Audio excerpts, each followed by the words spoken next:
Hey everybody, and welcome back to another fun and exciting geometry class. In today's lesson, we're going to be in 5.9, which is on page 247 in your book, 247. And in today's lesson, we are actually going to be talking about the Pythagorean theorem. Now, maybe you've used the Pythagorean theorem before and you're like, okay, I even know it. It's a squared plus b squared equals c squared. So I don't need to listen to this lesson. Well, in the past, you've used it more in an algebraic way. So you do the algebra of the Pythagorean theorem. You plug in the numbers and boom, there you go, you get your answer.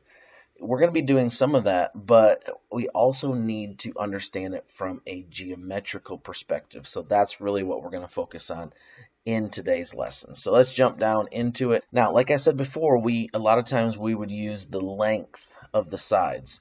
And we're still going to use the length of the sides, but we want to think about this in relationship to our area formulas that we've been working with. So look at Theorem 75 in your book. That is on page 248. Page 248, Theorem 75. The square on the hypotenuse of a right triangle is equal to the sum of the squares on the two legs. All right, so let's look down here. I've got this kind of written out. I want you to kind of take a look at it and try to figure out what the book is actually saying here, because it's complicated, but it's not complicated at the same time. So we want to focus on this triangle here, and I'll just kind of color it in a little bit so that you can see it, okay? This pink triangle, that's what we're dealing with right here, okay? Now, the other shapes are obviously squares. So what we're saying is that if this is side A, obviously this is the right angle right here, right? So this is the right angle. So this would be the hypotenuse down here, okay? So there's the hypotenuse side. Now, if we call this side A and this side B, let me change it to the color here so we can see it. Then this down here is going to be side C. Now, we're still talking about the triangle. I'm not talking about the boxes yet. So this is side C of this triangle right here. Okay? Now, in the Pythagorean theorem, let's go ahead and write it out here. So a squared plus b squared equals c squared. All right. So we know that. That's what we've been working with in the past, so you should have that kind of in your mind. All right, a squared plus b squared equals c squared. Now, this is the crazy thing right here. This is where it kind of goes from algebra to geometry. Think about this. The a square, not a squared, right? But the a square. That's this square right here. Plus the b square. This square right here equals the c square, this square right down here. Now, when we think about it that way, it's more geometrical. So let's go ahead and write it using geometry. So in geometry, typically we would call this like this would be the A, this would be the C, and this would be the B over here. So I'm talking about these points right here, the points on the triangle, okay? And then obviously the side across from the A is going to be the little a, the side across from the B is the little b, and the side across from the C is the little c. We've been doing that for a while. You should know what that kind of looks like. So now we're going to take the Pythagorean theorem right here, and we're going to write it using geometry. So what we would do is we would say the A side, in this case, our A side, so this right here, is going to be line BC. So BC, line BC, and if we square that, we would add it to line B, which is AC. We would square that, and then that's going to be equal to line C, which is AB. And we're going to have to square that. So this is what the Pythagorean, let me put line over top of all those. This is what the Pythagorean theorem looks like in geometry. So it looks like BC, line BC squared, plus line AC squared equals line AB squared. let's talk about what that square actually looks like in geometry. So we're taking this line right here, this BC line, and we're turning it into a square. That's what we've done right here. So we take the A and we basically put all four sides. We make it a square. Okay. By doing that, we are kind of fulfilling, if you will, we are meeting the requirements of the Pythagorean theorem. We're saying A squared. So we're using the square that's attached to the A side. Let's say that the A side is equal to 4. The B side is equal to 3.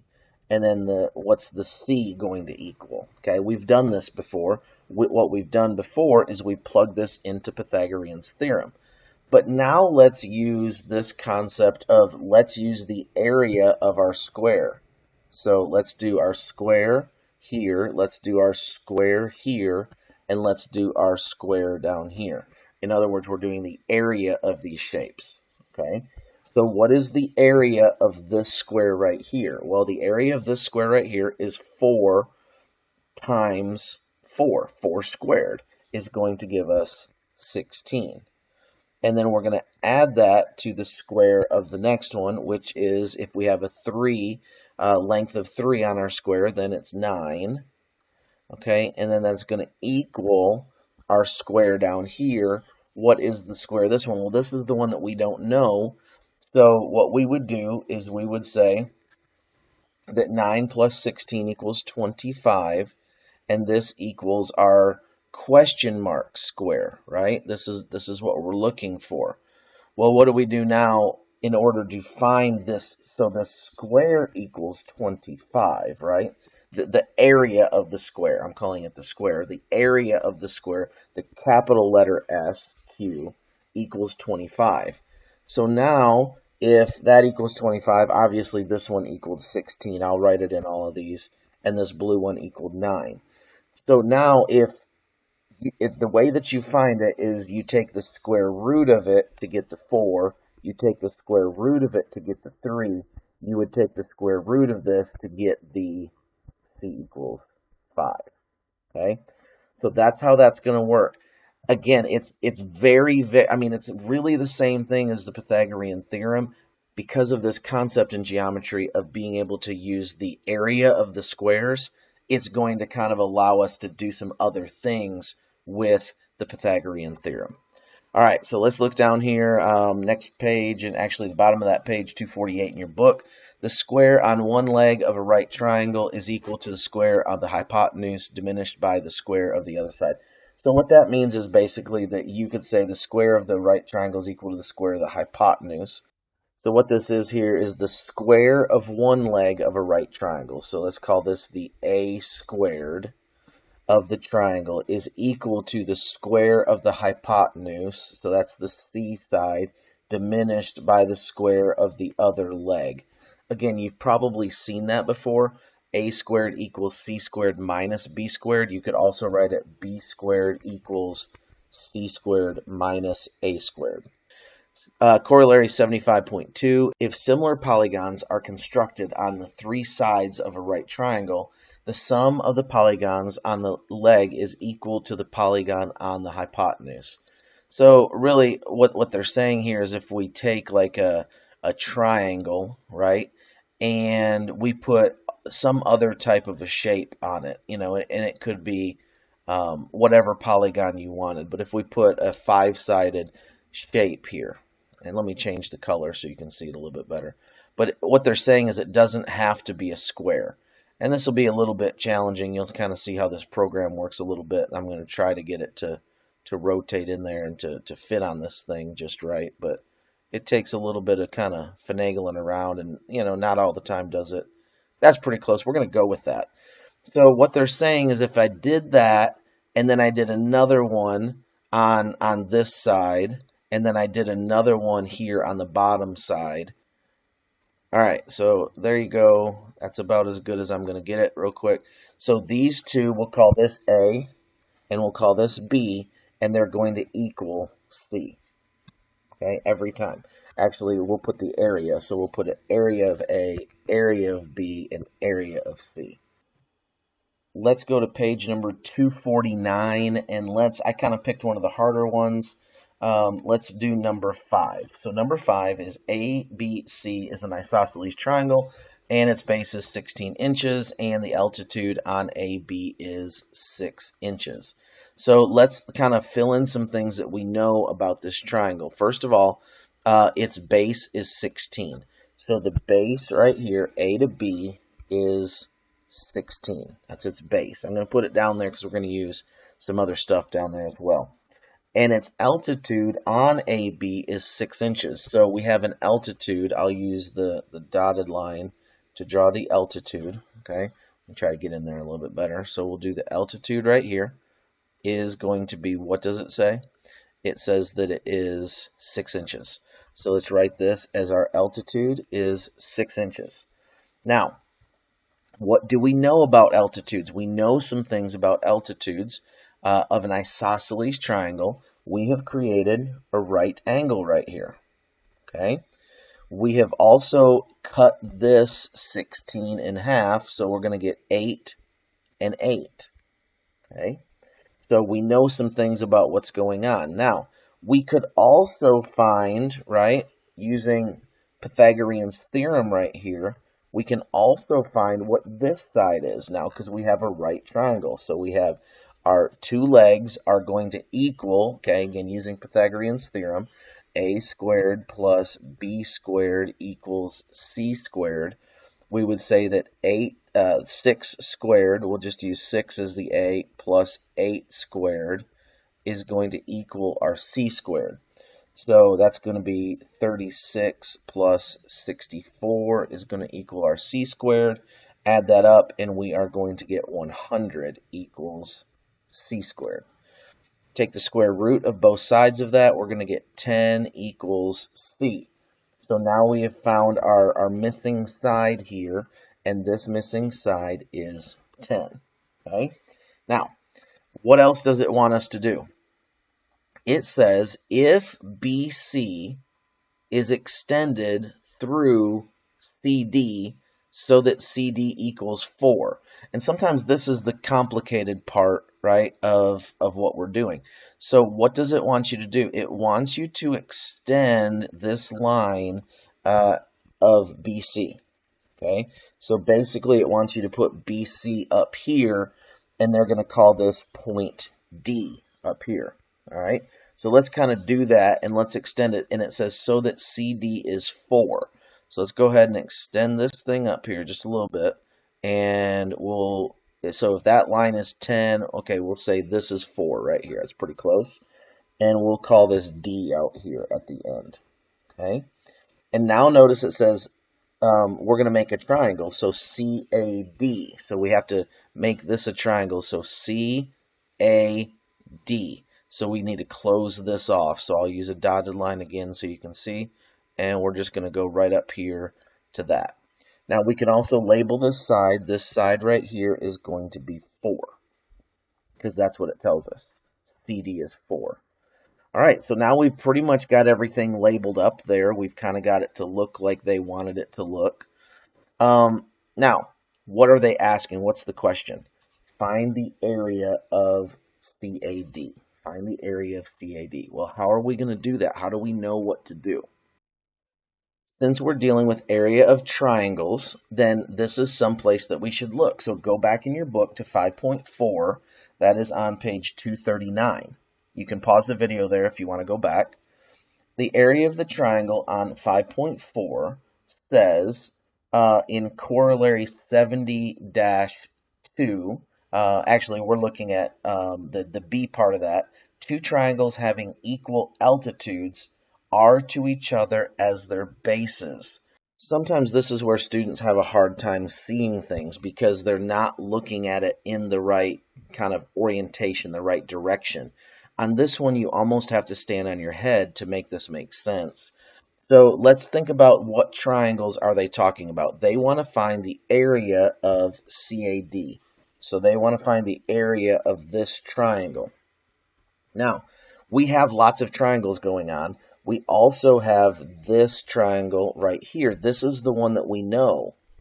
Okay, so we have that triangle right there, and we have this triangle out here. This is the one that we don't know. So we can find the area for this inner triangle right here, and then we can also say, using corollary 70-2b, where it says two triangles having the equal altitude are to each other as their bases. And let me do something right here that I think is really going to help you. And you can do this with your piece of paper, but I want you to kind of flip this triangle right here. So I'm just going to rotate this whole thing around, and I'm going to try to help you see something. All right, so what they're saying here is they're saying that these two triangles have the same altitude. And the reason why we know that is because what is the altitude? The altitude is the distance from the top to the bottom. So our corollary 70.2 says, hey, if that has the same altitude, and it does, this altitude right here is the same, then we can use the proportionality between the two to tell us, how this is going to work out. So let's go ahead and try that. All right, so I flipped it back around, and what we're going to do is we're going to take the area of this yellow triangle right here. So how do you get the area? So let's write down the formula for the triangle. So T equals its base times its altitude. So BH divided by 2. So let's call this triangle 1. Triangle 1 area is going to be, our base is going to be 16 times our height, which is going to be 6. Divided by 2. So this is going to be triangle 1's area is going to be 8 times 6. So 48 is going to be the first one. Now, what did the theorem say? The theorem said these are proportional. So we're going to put 48 over, this is our x. Our x is the area of this triangle out here. And that's going to be proportional with the what? All right, with the bases. So 10 is the base of the first triangle that we're looking at, and 4 is the base of the other triangle that we're looking at. Now you might say, I thought 16 was the base. Well, 16 is the base if you're looking at it. This is where I said students struggle, right? So if you're looking at it from this way, but if we tilt it the other way and we set it on the 10 side, 10 can also be a base. It's whatever the triangle is sitting on. So if we rotate it in to get the other triangle to have the same altitude, then 10 is the base, not 16. That's where sometimes the struggle comes in. So all we're going to do is just do this math. So we'll do this right here. So 4 times 48, and then that's going to be divided by 10, basically. Okay? And so that's going to tell us what x is.